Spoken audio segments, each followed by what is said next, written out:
গল্পের শুরুতে আমাদেরকে একটি মেয়েকে দেখানো হয়। কয়েক বছর আগে এক অ্যাক্সিডেন্টে মেয়েটির দু পা প্যারালাইজড হয়ে যায়। তার হাঁটা চলার একমাত্র অবলম্বন হচ্ছে হুইল চেয়ার। মেয়েটির নাম ইমসোল। তার মা সবসময় তার পাশে থাকলেও সে চায় এই অস্বস্তিকর জীবন থেকে মুক্তি পেতে। অন্যদিকে আজকে প্রথমবারের মতো শুরু হতে যাচ্ছে 4 জন মেম্বারের এক লিপস নামক একটি কেপপ ব্যান্ড। এই ব্যান্ডের মেইন ভোকালিস্ট বা গায়ক হচ্ছে সিওনজে। তারা এক রেডিও চ্যানেলের মাধ্যমে নিজেদের অ্যানাউন্সমেন্ট করবে। সেই রেডিও চ্যানেলে একটি গেমের আয়োজন করা হয়। গেমের নিয়ম হচ্ছে র্যান্ডম কয়েকজনকে ফোন করে কিছু উপহার দেওয়া এবং এক লিপস ব্যান্ড সম্পর্কে জানানো। তো ভাগ্যক্রমে তাদের দ্বিতীয় ফোন কলটি চলে আসে ইমসোলের কাছে। তারা ইমসোলকে বলে, আপনি হচ্ছেন আমাদের দ্বিতীয় ভাগ্যবান বিজয়ী। আজকের আবহাওয়াটা খুবই রোদ্দুজ্জ্বল, আপনার উচিত বাইরে থেকে হেঁটে আসা। তাই উপহার হিসেবে আপনাকে এক জোড়া জুতো অথবা একটি সাইকেল গিফট করা হবে। এটা শুনে ইমসোল প্রচণ্ড রেগে যায়। সে বলে, হাঁটা চলার ক্ষমতা হারানোর পর থেকে আমার বেঁচে থাকার ইচ্ছাটাই মরে গিয়েছে। এই বলে সে মোবাইল ফোনটা ছুঁড়ে ফেলে দেয়। তখন সিওন বলে, বেঁচে থাকাটাই অনেক বড় এক প্রাপ্তি। তোমার কাছের মানুষগুলো চায় তুমি সবসময় বেঁচে থাকো, তাই অনেক দিন বাঁচতে হবে। এটা শুনে ইমসোল রিয়েলাইজ করে তার মা সমস্ত কাজকর্ম রেখে সবসময় তার পাশেই বসে থাকে। তার পরিবার তাকে প্রচণ্ড ভালোবাসে, তাই পরিবারের জন্য হলেও তাকে বেঁচে থাকতে হবে। এরপর 5 বছর কেটে যায়। এখন ইমসোলের বয়স প্রায় 30 বছর। আর ওই দিনের পর থেকে সে একলিপস ব্যান্ডের একজন বিগ ফ্যান হয়ে গিয়েছে, বিশেষ করে সিওনের। সে তার রুমের প্রতিটা জায়গায় সিওনের পোস্টার দিয়ে ভরে রেখেছে। সকালবেলা ফোনের অ্যালার্মে তার ঘুম ভাঙে। আজকে তার অনেকগুলো কাজ আছে। বর্তমানে সে একজন ভিডিও এডিটর। তার ক্লায়েন্ট হচ্ছে একজন জ্যোতিষী মহিলা। সোশ্যাল মিডিয়াতে ভিডিও আপলোড করে থাকে এবং সেই মহিলাকে একটি ভিডিও এডিট করে দিতে হবে। এরপর সে যাবে সিওনের কনসার্ট দেখতে। এটা হচ্ছে একলিপস ব্যান্ডের প্রথম কনসার্ট, তাই কোনোভাবেই মিস করা যাবে না। এরপর যেতে হবে ইন্টারভিউ দিতে। সে এক মুভি স্টুডিওতে অ্যাসিস্ট্যান্ট ভিডিও এডিটর হিসেবে অ্যাপ্লাই করেছিল। শিডিউল চেক করে যখন সে উঠতে যাবে তখন সে তার গ্র্যান্ডফাদারকে দেখে ভয় পেয়ে যায়, কারণ তিনি লিপস্টিক নিয়ে তার মুখের কাছে বসেছিল। ওই সময় সে লক্ষ্য করে তার পছন্দের ঘড়িটা বক্সের মধ্যে নেই, তার গ্র্যান্ডফাদার হাতে পড়ে আছে। এটা দেখে সে ওই ঘড়িটা দিতে বললে তিনি বাচ্চাদের মতো আচরণ শুরু করে আর ইমসোলকে উল্টাপাল্টা নামে ডাকে। ইমসোল তার মাকে বলে, এই ঘড়িটা সিওনের, আমি এক অকশন থেকে অনেক দাম দিয়ে এটা কিনেছি, আর এটা ভেঙে গেলে আমি মরেই যাব। এই শুনে ইমসোলের মা তাকে বুঝিয়ে ঘড়িটা উদ্ধার করে দেয়। আসলে তার গ্র্যান্ডফাদারের মানসিক রোগ আছে, যার কারণে সে ছোট বাচ্চাদের মতো আচরণ করে। তখন ইমসোলের ভাই অফিস থেকে বাড়ি ফিরে আসে এবং সে জানায় তার বস খুবই খারাপ একজন লোক, তাকে দিন রাত 24 ঘন্টা কাজ করায়। এরপর ইমসোল তার ভিডিও এডিটের কাজ শেষ করে তার প্রয়োজনীয় জিনিসপত্র নিয়ে নেয় এবং সিওনের পোস্টারকে বিদায় জানিয়ে বেরিয়ে পড়ে কনসার্ট দেখার উদ্দেশ্যে। তার বেস্ট ফ্রেন্ড হিউনজু তাকে কনসার্ট পর্যন্ত এগিয়ে দিবে, আবার কনসার্ট শেষে নিতেও আসবে। হিউনজু বলে, আমার এক বন্ধুর বড় ভাই ছিল সিওনের ক্লাসমেট, আর তার স্কুল লাইফের অ্যালবামটা আমি নিয়ে এসেছি, যেটা পেয়ে তো ইমসোল প্রচণ্ড খুশি হয়। ইমসোল বলে, স্কুল লাইফে সিওন আমাদের সামনের বিল্ডিংয়ে থেকেছিল, কিন্তু এমন একটা হ্যান্ডসাম ছেলেকে কেন আমি নোটিশ করিনি? হিউনজু বলে, এর কারণ তুমি তখন টাইসংয়ের ফ্যান ছিলে আর সবসময় তার পিছনেই পড়ে থাকতে। অর্থাৎ স্কুল লাইফে ইমসোল আর সিওন প্রতিবেশী থাকলেও ইমসোল তাকে চিনত না। তবে সে সিওনের ফ্যান হয়েছে গত 5 বছর আগে থেকে, যেদিন সিওন তাকে ফোন করে মোটিভেট করেছিল। ইমসোল বলে, এই অ্যালবামে টাইসংয়ের ছবি নেই কেন? হিউনজু জানায়, এই ছবিগুলো তারা ফেয়ারওয়েলের দিন তুলেছিল, কিন্তু টাইসংকে তার আগে স্কুল থেকে বের করে দেওয়া হয়েছিল মারপিট করার অপরাধে। এরপরে সে কনসার্টে এলে তার ফ্যান গ্রুপের এক মেম্বারের সাথে দেখা হয়। তারা বিভিন্ন স্টলে ঘুরে দেখে, সিওনের পোস্টারের সাথে ছবি তুলে। অন্যদিকে একলিপস ব্যান্ডের সিইও বা বস মিস্টার কিংজংকে দেখানো হয়। মিস্টার কিংজং সর্বপ্রথম তাদের 4 জনকে নিয়ে এই ব্যান্ডটা শুরু করেছিল, আর বিগত 5 বছর পরিশ্রম করার পর বর্তমানে তাদের এই ব্যান্ড খুবই জনপ্রিয় হয়ে উঠেছে। আর এখন এই পর্যন্ত এসে সিওন চাচ্ছে রিটায়ার করতে, এমনকি কয়েকটা মুভির অফারও সে রিজেক্ট করে দিয়েছে। কিংজং জানায়, তুমি চাইলে ব্রেক নিতে পারো, কিন্তু রিটায়ার করা যাবে না, কারণ বিভিন্ন প্রোগ্রাম এবং কনসার্টের সাথে আমরা আগে থেকেই চুক্তিবদ্ধ হয়ে আছি। এই নিয়ে তাদের মধ্যে ঝগড়া হয়। অপরদিকে ইমসোলকে ফোন করে জানানো হয় ভিডিও এডিটরের জবের জন্য ইন্টারভিউ দিতে এখনই আসতে হবে। তাই সে ওই অফিসে চলে আসে। অফিসের এডিটিং রুমটা ছিল 2য় তলায়, আর হুইল চেয়ারে ওপরে ওঠার কোনো সুযোগ ছিল না। এর জন্য তাকে রিজেক্ট করে দেওয়া হয়। তবে সে মন খারাপ না করে কনসার্টের উদ্দেশ্যে রওনা হয়, কিন্তু তার বাস জ্যামে আটকে পড়ে। অন্যদিকে তাদের ফ্যান গ্রুপের মেম্বাররা টেক্সট করে কিছুক্ষণের মধ্যেই কনসার্টের ডোর ক্লোজ করে দেওয়া হবে, তাই সে যেন দ্রুত চলে আসে। তবে সে এসে দেখে ডোর ক্লোজ হয়ে গিয়েছে, তাই একজন স্টাফকে অনেক রিকোয়েস্ট করে রাজি করিয়ে ফেলে, কিন্তু সে টিকিটটা খুঁজে পাচ্ছিল না।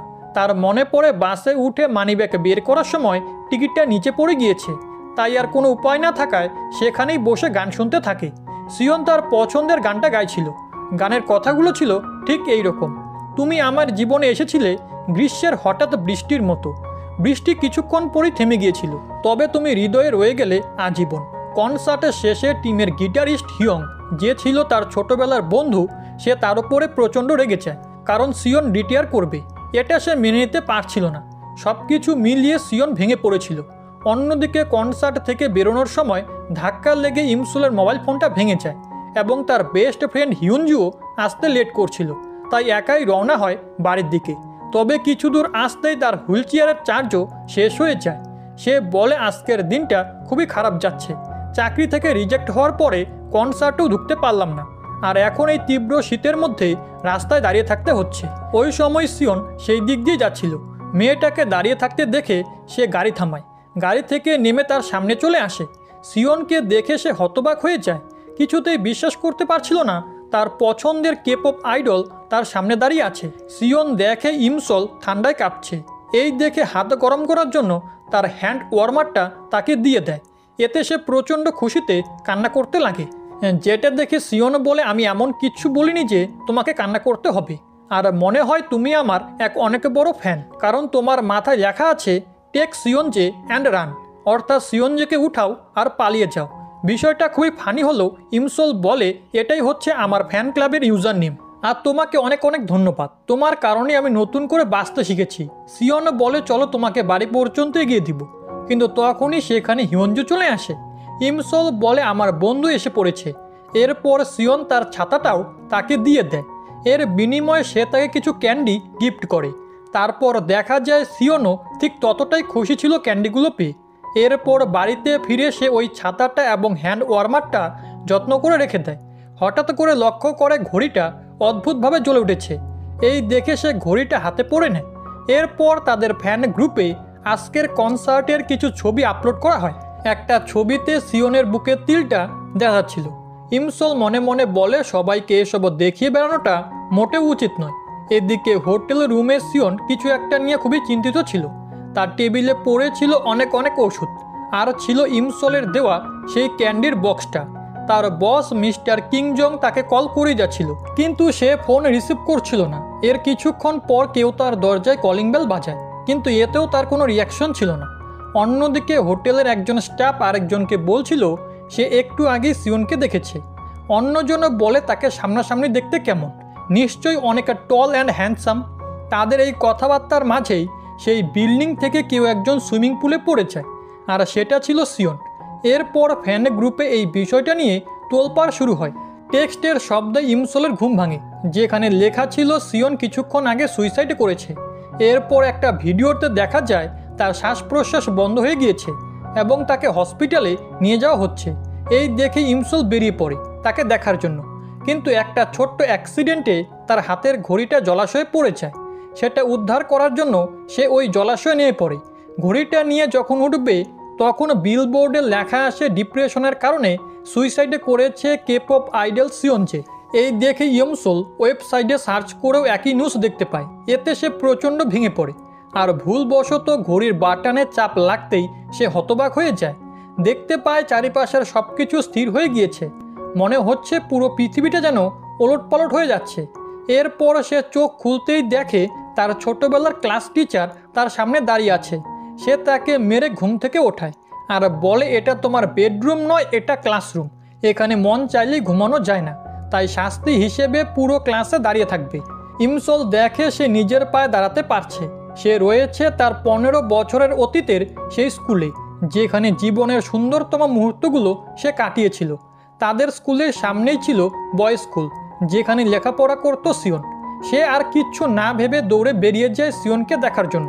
তখন সিওন সুইমিং প্র্যাকটিস করছিল অলিম্পিক গেমসে অংশগ্রহণ করার জন্য। ইমসল সেই সুইমিং ট্রেনিং সেন্টারে চলে আসে, যেখানে সিওনকে দেখতে পায়।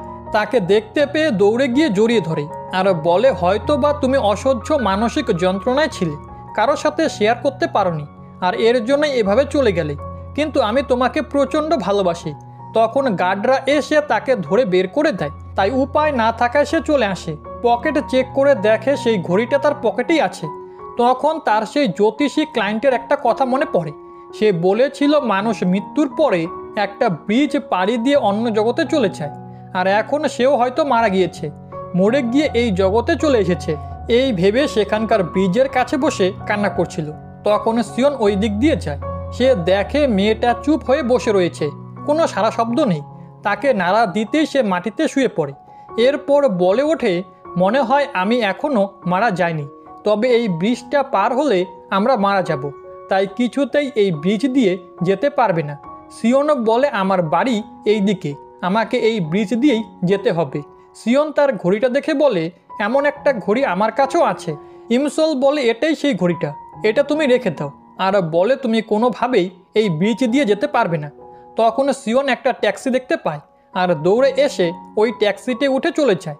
এর কিছুক্ষণ পরে ইমসলের ফোন বাজতে শুরু করে। সে ভয়ে ভয়ে ফোন রিসিভ করতেই বিকট আওয়াজে তার মা চিৎকার করে ওঠে আর বলতে থাকে, স্কুল থেকে পালিয়ে গিয়েছিস, সন্ধ্যার মধ্যে বাড়ি না ফিরলে তোকে মেরে মার্ডার করে ফেলবো। অন্যদিকে সিওন বাড়ি গিয়ে টেবিলের ওপর তার ঘড়িটা দেখতে পায় আর পকেটে ছিল ইমসলের দেওয়া ঘড়িটা। তাই সিদ্ধান্ত নেয় ইমসলের ঘড়িটা আগামীকাল ফিরিয়ে দিবে। তখন তার শোল্ডারে ব্যথা অনুভব হয়, অর্থাৎ তার শোল্ডার ইনজুরি ছিল। এরপরও সে প্রতিদিন সুইমিং প্র্যাকটিস করে।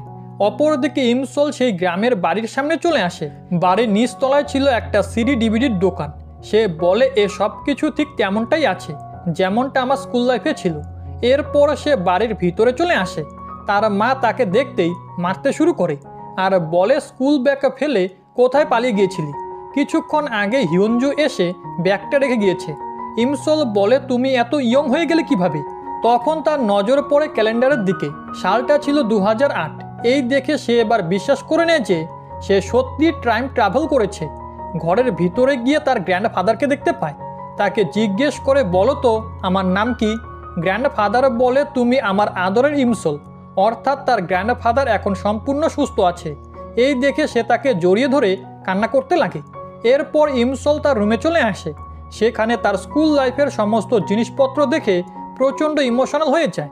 তারপর রাতের বেলা বালিশ নিয়ে তার মা এবং গ্র্যান্ডফাদারের মাঝখানে শুয়ে পড়ে আর মনে মনে বলে, হয়তো সকালবেলা ঘুম ভাঙলেই দেখব এই সব কিছু ছিল শুধুমাত্র একটা স্বপ্ন। এর পরদিন সকালে চোখ খুলে বুঝতে পারে সে তার পা নাড়াতে পারছে না। সে ভেবে নেয় এতক্ষণ যাবৎ সে স্বপ্ন দেখছিল, কিন্তু মাথা উঠিয়ে দেখে তার ভাই তার পায়ের ওপরে শুয়ে আছে। এই দেখে সে তাকে লাথি মেরে সরিয়ে দেয়। রুমটা দেখে বুঝতে পারে সে তাদের গ্রামের বাড়িতেই আছে আর নিজের পায়ে দাঁড়াতেও পারছে, অর্থাৎ সে সত্যিই টাইম ট্রাভেল করেছে। এটা বুঝতে পেরে প্রচণ্ড খুশি হয়ে তার ভাইকে সরি বলে। এরপর বেরিয়ে পড়ে স্কুলের উদ্দেশ্যে। তার স্কুলের সামনে সিওন অপেক্ষা করছিল ঘড়িটা ফিরিয়ে দেওয়ার জন্য। সিওনের বন্ধু হিয়ং এসে জিজ্ঞেস করে, গতকালকে সুইমিং প্র্যাকটিস ম্যাচটা কেমন হয়েছে? সিওন বলে, ভালোই ছিল, তবে শোল্ডার ইনজুরিটা খুব কষ্ট দিচ্ছে। অন্যদিকে ইমসলের সিওনকে দেখতেই মনে পড়ে তার মৃত্যুর সেই দিনটার কথা। এটা ভাবতেই সে প্রচণ্ড ইমোশনাল হয়ে যায়। তখন সিওন ছাতা নিয়ে চলে আসে, ঠিক যেমনভাবে এসেছিল সেই তীব্র শীতের রাতে। সিওন এসে বলে, এমন কিছু বলিনি যে কান্না করতে হবে। এই শুনে তার আরও বেশি মন খারাপ হয়, কারণ সেই রাতে ঠিক এই কথাটাই সিওন বলেছিল। এসব ভেবে সে কান্না করেই যাচ্ছিল। তাই সিওন তাকে নিয়ে পাশের একটা বিল্ডিংয়ের সামনে চলে আসে। সে বলে, তুমি গতকাল সুইমিংয়ের মধ্যে আমাকে ডিস্টার্ব করলে, এরপর রাস্তায় উল্টাপাল্টা ব্যবহার করলে, এর কারণ কি? তখন ইমসল মনে মনে বলে, আমার বয়স 30 বছর, তাই একজন স্কুলের স্টুডেন্টকে কনভিন্স করা বেশি কঠিন হবে না। এরপর সে গল্প বানাতে শুরু করে। সে বলে, আমার একটা কুকুর ছিল, সে খুব ভালো সাঁতার জানতো, কিন্তু কিছুদিন আগে সে মারা গিয়েছে। তোমাকে সুইমিং করতে দেখে তার কথা মনে পড়ে গিয়েছিল, তাই ভুলে আই লাভ ইউ বলে ফেলেছিলাম। সিওন বলে, আমি কি তোমার কুকুরটার মতো দেখতে? আর এই ঘড়িটাও তোমার কুকুরই ব্যবহার করতো, তাই না? এই শুনে ইমসল ভেবে পাচ্ছিল না যে সে কি উত্তর দিবে, তাই সে দৌড়ে পালিয়ে যায়। স্কুলে ফিরে নিজেকেই মারতে থাকে আর বলে আমি প্রচণ্ড বোকা, আর ছাতাটা কেন নিয়ে আসলাম। এরপর সে তার ক্লাসরুমটা খুঁজে পায়। ক্লাসে ঢুকতেই তার ছোটোবেলার সব স্মৃতিগুলো মনে করে। সেই পুরনো ক্লাসরুমটা এবং পুরনো বন্ধুগুলো ঠিক আগের মতোই আছে। সে তাদেরকে বলে বহু বছর পর তোমাদেরকে আবারও দেখে খুব ভালো লাগছে। এই শুনে হিয়নজু বলে তোমার মাথা খারাপ হয়ে গিয়েছে, গতকাল ব্যাগ রেখে ক্লাস থেকে পালিয়ে গেলে কেন? কিন্তু ইমসল তার কোনো কথাই শুনছিল না, বরং তার বেস্ট ফ্রেন্ডকে দেখে খুশিতে নাচতে থাকে। অন্যদিকে ইমসলের মা মিসেস সুন তার দোকানটা পরিষ্কার করছিল, যেখানে সে সিডি ডিভিডির ক্যাসেট এবং বই ভাড়া দিয়ে থাকে। সে তার এক বন্ধুকে বলে ইমসলের স্কুল শেষ হলেই আমরা শহরে সেটেল করে যাব, তাকে ভালো কলেজে ভর্তি করতে হবে। তখন সে কম্পিউটারে লক্ষ্য করে দেখে এক কাস্টমার অনেক দিন যাবৎ ক্যাসেটে নিয়ে ফেরত দিচ্ছে না। এর জন্য তাকে ফোন করে, আর সেই লোকটা হচ্ছে সিওনের বাবা। মূলত সিওনের বাবার অ্যাকাউন্ট থেকে একটা অ্যাডাল্ট মুভির ক্যাসেট ভাড়া নেওয়া হয়েছিল, কিন্তু সে অস্বীকার করে বলে ওই ধরনের মুভি সে দেখে না। ইমসলের ভাই জ্যোতিষীর মতো সেজে তাদেরকে ভয় দেখায়। আসলে সে একজন অভিনেতা হতে চায়, আর এই বাজে অ্যাক্টিং দেখে তার মা তাকে মারতে শুরু করে। অপরদিকে স্কুলে ইমসল সেই ঘড়িটা নিয়ে গবেষণা করছিল। মনে মনে বলে এই বাটনে প্রেস করলেই হয়তো আগের জায়গাতে চলে যাব, কিন্তু এই লাইফটাকেই আমি বেশি এনজয় করছি, তাই কখনো এই বাটনে চাপ দেওয়া যাবে না। কিন্তু অন্যদিকে টিচার তাকে অঙ্ক করার জন্য বোর্ডে ডাকছিল, অথচ গভীর চিন্তায় ডুবে থাকার কারণে টিচারের ডাক সে শুনতে পায় না। তাই হিয়নজু তাকে পিছন থেকে খোঁচা দিতেই তার ঘড়ির বাটনে চাপ লেগে যায়। এতে সে প্রচণ্ড ভয় পায়, হয়তো সে আবারও বর্তমানে চলে এসেছে। কিন্তু দেখা যায় সে ওই ক্লাসরুমেই ছিল, আর টিচার তাকে বোর্ডে দেখে নেয়। স্কুল লাইফের সেই সহজ অঙ্কগুলো এখন আর তার কিছুই মনে নেই, তাই পেটে ব্যথার অভিনয় করে ক্লাস থেকে বেরিয়ে যায় আর দৌড়ে চলে আসে সিওনের স্কুলে। মনে মনে বলে যখন সে সেলিব্রিটি ছিল তখন চাইলেও তার সাথে দেখা করতে পারতাম না, কিন্তু এখন যখন ইচ্ছে তখনই তাকে দেখতে পাই, তাই আমি আর সেই লাইফে ফিরে যেতে চাই না। তখন বাইরে থেকে সিগারেটের স্মেল আসছিল। বিষয়টা দেখার জন্য সে ব্যালকনিতে চলে আসে। সেখানে ধূমপান করছিল সিওনের ক্লাসমেট টাইসং এবং তার বন্ধুরা। টাইসং মারপিট শুরু করে। এই দেখে ইমসল ব্যালকনি থেকে নিচে ঝাঁপ দেয়। এরপর তাদেরকে বলে ভিতরে সুইমাররা প্র্যাকটিস করছে, সিগারেটের ধোঁয়ায় তাদের ফুসফুসে প্রবলেম হতে পারে। এই বলে সিগারেটের প্যাকেটটা নিয়ে নেয়। তখন টাইসংকে মারার জন্য আরও কয়েকজন চলে আসে। এই দেখে সে ইমসলকে নিয়ে দৌড়ে পালিয়ে যায়। এরপর সে স্মোক করতে গেলে ইমসল তাকেও বাধা দেয়। তাকে কাছ থেকে দেখে তার মনে পড়ে এই ছেলেটাই হচ্ছে সে যে ছিল তার স্কুল লাইফের সর্বপ্রথম ক্রাশ টাইসং। এর একটা ব্যান্ড গ্রুপ ছিল, সেই গ্রুপের সবচেয়ে হ্যান্ডসাম এবং মেয়েদের ক্রাশ ছিল টাইসং, তাই বাকিদের মতো ইমসলও টাইসংকে পছন্দ করত। এখন এসব কিছু মনে পড়তে ইমসল বেশ খুশি হয়ে যায়। সে বলে বহু বছর পর তোমাকে দেখে খুব ভালোই লাগছে। কিন্তু টাইসং জানায় গতকালই তাদের দেখা হয়েছিল, আর ইমসল তাকে একটা লাভ লেটার দিয়েছিল। লাভ লেটার পড়ে সে খুবই ইমপ্রেস হয়েছে। এই বলে সিগারেটের প্যাকেট এবং লাইটার তার হাতে ধরিয়ে চলে যায়। তখনই সেই স্কুলের গার্ডরা এসে বুঝতে পারে ইমসল এখানে এসেছে ধূমপান করতে, এই জন্য তাকে শাস্তি দেওয়া হয়। তখন সিওনও সেখান দিয়ে যাচ্ছিল। ইমসল তাকে দেখে চুল দিয়ে মুখ ঢেকে ফেলে, কিন্তু সিওন তাকে দেখেই চিনে ফেলে। সিগারেট এবং লাইটার ডাস্টবিনে ফেলে দিয়ে বলে ধূমপান করা স্বাস্থ্যের জন্য ক্ষতিকারক। এই বলে সে চলে যায়। অর্থাৎ আরও একবার সিওনের সাথে তার ভুল বোঝাবুঝি হয়ে গেল। এরপর টাইসংয়ের সাথে আবারও দেখা হয়। টাইসংও বলে আমার অ্যাটেনশন পাওয়ার জন্য সবসময় আমার পিছনে লেগে থাকো না, কারণ আমার পিছনে আরও একজন লেগে আছে, সে যেন তোমাকে আমাদের স্কুলে দেখতে না পায়। কিন্তু তখনই সেই মেয়েটা চলে আসে। তাকে দেখতেই টাইসং পালিয়ে যায়। সে ইমসলকে এখানে দেখে প্রচণ্ড রেগে যায় এবং তার বন্ধুদেরকে নিয়ে তাকে মারতে আসে। এই অবস্থা দেখে ইমসন তাকে সরি বলে আর বলে টাইসংয়ের প্রতি তার কোনো ইন্টারেস্ট নেই।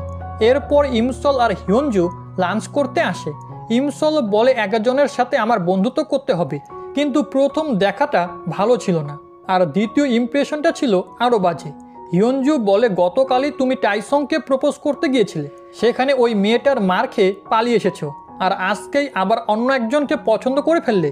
ইমসল বলে এই বিষয়ে তোমাকে পরে বুঝিয়ে বলবো।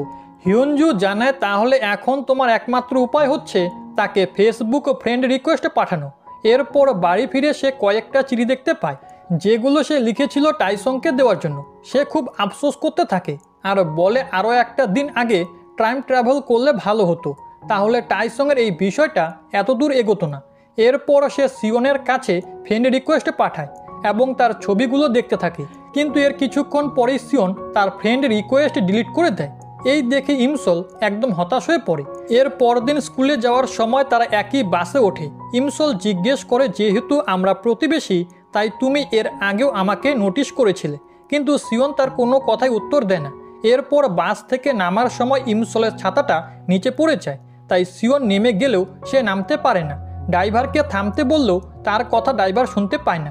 এই অবস্থা দেখে সিওন বাসটাকে থামানোর জন্য দৌড় শুরু করে, আর এই দেখে সবাই ভাবে সে হয়তো ইমসলকে পছন্দ করে। সিওন দৌড়ে এসে বাসটাকে থামিয়ে দেয়। ইমসল তাকে ধন্যবাদ জানায়, তবে সিওন বলে, বাসটা থামিয়েছি আমার ছাতাটা ফেরত নেওয়ার জন্য, আর দয়া করে ধূমপান করা ছেড়ে দাও। ইমসল বলে, আমি ধূমপান করিনি, আর যারা ধূমপান করে তাদের আঙুলের সিগারেটের স্মেল থাকে। এই বলে সে তার আঙুল সিওনের নাকের কাছে ধরে, কিন্তু অ্যাক্সিডেন্টলি তার আঙুল সিওনের নাকে ঢুকে যায়। অর্থাৎ আরও একবার বাজে ইমপ্রেশনের কারণে তাদের দূরত্ব বেড়ে গেল। আর এসব কিছু হিয়ং দেখতে পায়। সে সিওনকে জানায়, এই মেয়েটা মাঝে মধ্যেই আমাদের ব্যান্ডের প্র্যাকটিস দেখতে আসে, আর মেয়েটা মনে হয় টাইসংকে পছন্দ করে। অন্যদিকে ইমসল সুইমিং কম্পিটিশনের একটা পোস্টার দেখতে পায়, যেই কম্পিটিশনটা কয়েকদিন পরে অনুষ্ঠিত হবে। তখন তার ভবিষ্যতের কিছু কথা মনে পড়ে, যেখানে সিওন এই কম্পিটিশনের কথাই বলছিল, আর তার শোল্ডার ইনজুরি নিয়ে এই কম্পিটিশনে অংশগ্রহণ করে এবং সেই ইনজুরিতে আরও বেশি আঘাতপ্রাপ্ত হয়। তার সুইমিং কেরিয়ার শেষ হয়ে যায়। এটা মনে পড়তেই ইমসল ডিসাইড করে যেভাবেই হোক সিওনকে এই কম্পিটিশন থেকে সরাতেই হবে। তাই সে সরাসরি সিওনকে বলে, এই কম্পিটিশনে অংশগ্রহণ করলে তোমার বড় ধরনের ইনজুরি হবে আর কখনোই সুইমিং করতে পারবে না। কিন্তু দেখা যায় তার এসব কথা সিওন শুনতে পায় না, কারণ যখনই সে এটা বলতে যায় তখনই সব কিছু স্থির হয়ে যায়। অর্থাৎ সে চাইলেও ভবিষ্যতের কোনো কথা কাউকে বলতে পারবে না। এর জন্য সে এই কথাটা ফোনে লিখে তাকে দেখায়, কিন্তু তার লেখাগুলো সব অদৃশ্য হয়ে যায়। সিওন দেখে তার ফোনে কিছুই লেখা নেই। সে ভাবে ইমসল তার সাথে মজা করছে, এই ভেবে সে চলে যায়। এরপর সে ক্লাসে ফিরে ভাবতে থাকে, তার এই টাইম ট্রাভেলের একটা জটিল বিষয় হচ্ছে সে কাউকে ভবিষ্যতের কোনো কথা জানাতে পারবে না। এটা পরীক্ষা করার জন্য সে চিৎকার করে বলে ওঠে, বারাক ওবামা হবে আমেরিকার পরবর্তী প্রেসিডেন্ট। কিন্তু দেখা যায় তার এই কথাটাও কেউ শুনতে পায় না। এবারও সময় স্থির হয়ে গিয়েছিল। অপরদিকে কিম নামের এই ছেলেটা হচ্ছে সিওনের ক্লাসমেট এবং সুইমিং কম্পিটিশনের প্রতিদ্বন্দ্বী। সে বলে, তোমার তো কিছুদিন আগেই শোল্ডার ইনজুরি হয়েছিল, তোমার উচিত এই কম্পিটিশনে অংশগ্রহণ না করা। আবারও ইনজোর্ড হয়ে গেলে আর কখনোই সুইমিং করতে পারবে না। এর উত্তরে সিওন বলে, এত দ্রুত সুস্থ হতে দেখে তুমি হয়তো ভয় পেয়ে গিয়েছো, কারণ এবারও তুমি জিততে পারবে না। অন্যদিকে ইমসলের মা সিওনের বাবাকে ডেকে জিজ্ঞেস করে, আপনি একটা অ্যাডাল্ট মুভি ভাড়া নিয়েছিলেন কিন্তু এখনও ফিরিয়ে দিচ্ছেন না। সিওনের বাবা বলে, ওই ধরনের মুভি দেখার আমার কোনো ইচ্ছে নেই, আমি সেটা কেন ভাড়া নিতে যাব। এই নিয়ে তাদের দুজনের মধ্যে ঝগড়া শুরু হয়। এরপর সিওন যখন প্র্যাকটিস করে বাড়ি ফিরছিল তখন ইমসল তার ভাইয়ের কস্টিউম পরে সিওনের সামনে চলে আসে আর তাকে জানায় সে একজন জ্যোতিষী। সে জানে সিওন যদি সুস্থ থাকতে চায় তাহলে আগামী 1 মাস নদী, লেক বা সুইমিং পুলে নামতে পারবে না। তার ভবিষ্যতে খুশি হয়ে সিওন তাকে কিছু টাকা দেয়। এরপর ইমসল যখন বাড়ির দিকে যাচ্ছিল তখন সে টাইসংকে দেখতে পায়। সে আবারও মারপিট করে আহত হয়ে এসেছে। এই দেখে ইমসল তার ক্ষতস্থানে ব্যান্ডেজ করে দেয় আর বলে, যদি তুমি মারপিট বন্ধ না করো তাহলে স্কুল থেকে তোমাকে বের করে দিবে। এরপর টাইসং দুষ্টুমি করে তার টাকাটা ছিনিয়ে নেয় আর সেটা গিয়ে পড়ে নোংরা জলের মধ্যে। এতে ইমসল রেগে গিয়ে বাড়ির দিকে চলে আসে। টাইসং তার পিছু করতে থাকে এবং ক্ষমা চায়। তখনই সিওং তাদের সামনে চলে আসে আর ইমসলকে দেখে বুঝতে পারে জ্যোতিষীর কস্টিউম পরে সে তার সাথে মজা করেছিল। এই দেখে সে বাড়িতে চলে যায়। তার বাড়ির পাশেই ছিল ইমসলের বাড়িটা। সে তার মাকে জিজ্ঞেস করে তাদের অপোজিটের 35/1 বাড়িটার সম্পর্কে। তার মা জানায় সেই বাড়িতে আগে অন্য ফ্যামিলি ছিল, কিন্তু গত কয়েক মাস আগে একটা লোক তার ছেলের সাথে এই বাড়িতে উঠেছে আর সেই লোকটা একটা ক্যাসেট নিয়ে ফেরত দিচ্ছে না। অন্যদিকে সিওন বাড়ি ফিরে ঘুমানোর অনেক চেষ্টা করে, কিন্তু ইমসলের কথাগুলো তার বারবার মনে পড়ে যায়। এর জন্য কিছুতেই ঘুমাতে পারছিল না। তাই সে বেরিয়ে পড়ে প্র্যাকটিস করার জন্য। তখন জানালা দিয়ে ইমসল তাকে দেখতে পায়। এরপর যখন সে প্র্যাকটিস শেষ করে শাওয়ার নিচ্ছিল তখন তার প্রতিদ্বন্দ্বী কিম এক বন্ধুকে নিয়ে সেখানে চলে আসে। তারা এসেছিল সিওনের লাকি সুইমিং প্যান্টটা চুরি করার জন্য। কারণ সবাই বিশ্বাস করে সিওন এই প্যান্টটা পরে কম্পিটিশন করলে কখনোই হারে না। তাই সেটা যখন চুরি করে নিতে যায় ঠিক তখনই ইমসোল তাকে ধরে ফেলে। অনেকক্ষণ টানাটানির পর প্যান্টটা রেখেই কিম পালিয়ে যায়। অন্যদিকে সিওনও সেখানে চলে আসে, তবে তার আগেই ইমসোল একটা ঝুড়ির মধ্যে লুকিয়ে পড়ে। আর সিওন সেই ঝুড়ির কাছে আসতেই সে ঝুড়ি থেকে বেরিয়ে দৌড় লাগায়। সিওনও তাকে তাড়া করতে থাকে, আর এক পর্যায়ে তারা দুজন সুইমিং পুলের মধ্যে পড়ে যায়। সিওনও ভাববে ইমসোল হয়তো তার লাকি সুইমিং প্যান্টটা চুরি করতে এসেছে, কিন্তু ইমসোল যখন তাকে সত্যিটা বলতে যাবে তখন আবারও সময় স্থির হয়ে যায়। তাই সিওন তাকে ভুল বুঝে চলে আসে। অন্যদিকে সিওনের বাবা দেখতে পায় সিওনের খাটের নিচে একটা মুভির ক্যাসেট পড়ে আছে। সেটা হাতে নিতেই সে প্রচণ্ড ঘাবড়ে যায়, কারণ এটাই হচ্ছে সেই অ্যাডাল্ট মুভির ক্যাসেটটা যেটা তার নাম করে ইমসোলদের দোকান থেকে আনা হয়েছিল। অপরদিকে সিওনের এক বন্ধু ফোন করে জানায় কিম জম সুইমিং সেন্টারে গিয়েছিল তার লাকি সুইমিং প্যান্টটা চুরি করার জন্য। এই শুনে সিওন বুঝতে পারে ইমসোল তার ক্ষতি নয় বরং তাকে সাহায্য করতে চায়। আর তখনই হঠাৎ করে বৃষ্টি শুরু হয়। সে ভাবে ইমসোলকে একা ফেলে আসা উচিত হয়নি। অন্যদিকে ইমসোল ভাবছিল যখনই কিছু বলতে যাবে তখনই সময় স্থির হয়ে যায়, তাই হয়তো বা শত চেষ্টা করলেও সে ভবিষ্যৎকে পরিবর্তন করতে পারবে না। যা হবার তা হবেই। তখন হঠাৎ করে তার সামনে একটা গাড়ি চলে আসে, আর যখন সে অ্যাক্সিডেন্ট করতে যাবে ঠিক তখনই সিওন এসে তাকে বাঁচিয়ে নেয়। আর এর সাথে আজকের এই পার্ট এখানেই শেষ হয়ে যায়।